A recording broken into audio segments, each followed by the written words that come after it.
కొన్ని సందర్భాల్లో చూస్తాం ఎవరో నేరం చేస్తారు, ఇంకెవరో జైలుకెళ్ళిపోతుంటారు.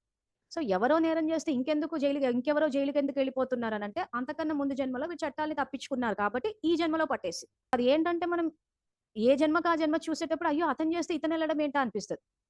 సో, అందుకే బాబా ఏమంటాడు డ్రామా యాక్యురేట్ అంటాడు. ఎంత యాక్యురేట్ అంటే ఇప్పుడు నేను చెప్పిన ఎగ్జాంపుల్‌లో ఈ రకంగా వాచాన్ని ఉపయోగించి ఒక నేరస్తుడిని కాపాడి అసలలాంటిదేమీ జరగలేదని చెప్పి కేసులు డిస్మిస్ చేయించుకుంటున్నారు. చేసుకొని మేము కేసులు నెగ్గామనుకుంటున్నారు.